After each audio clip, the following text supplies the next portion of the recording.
రెండవ రోజు ఐదుగురు బీజేపీ ఎంపీ అభ్యర్థులు నామినేషన్ దాఖలు చేశారు.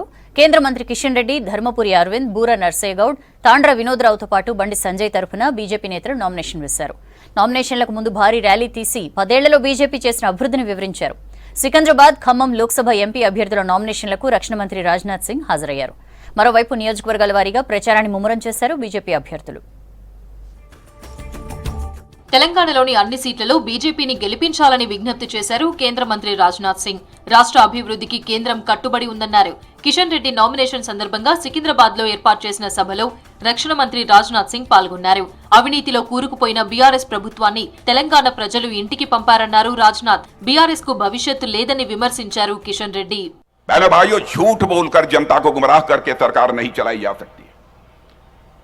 सरकार लूट और झूठ वाली सरकार, चाहे कांग्रेस की सरकार रही हो अथवा ये यहां पर बीआरएस की सरकार रही हो, एक लूट और झूठ की यह सरकार रही है।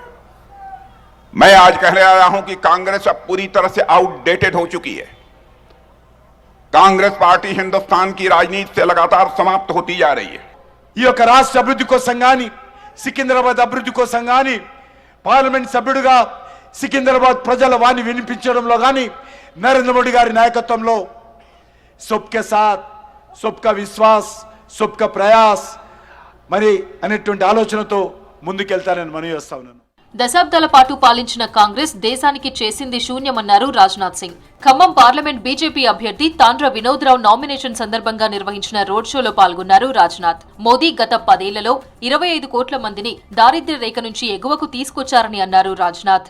और साथ ही साथ तेलंगाना की जनता का कल्याण कर सके, लेकिन बीआरएस की यहाँ पर गवर्नमेंट बनी, करप्शन का बोलबाला रहा और जनता त्राही कर रही थी। इसीलिए मैं तेलंगाना की जनता को बधाई देना चाहता हूं कि आप लोगों ने बीआरएस की गवर्नमेंट की यहां से छुट्टी कर दी है। इसके लिए आप सभी बधाई के पात्र हैं. సికింద్రాబాద్ ఉజ్జయిని మహంకాళి అమ్మవారిని దర్శించుకున్నారు రక్షణ మంత్రి రాజ్నాథ్ సింగ్. ఆలయంలో అమ్మవారికి ప్రత్యేక పూజలు చేశారు. పూజారులు, ఆలయ నిర్వాహకులు రాజ్నాథ్ సింగ్ కు అమ్మవారి పట్టువస్త్రం, పూలమాలతో సత్కరించారు. తర్వాత ఉజ్జయిని తీర్థ ప్రసాదాలు అందజేశారు. బీజేపీ ఎంపీ లక్ష్మణ్, బీజేపీ ముఖ్య నేతలు రాజ్నాథ్ వెంట ఉన్నారు.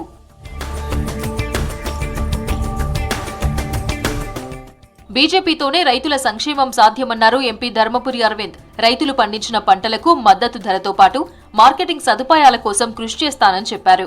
దేశాన్ని ఫుడ్ ప్రాసెసింగ్ హబ్ గా మార్చాలన్నదే బీజేపీ సంకల్పమన్నారు అరవింద్.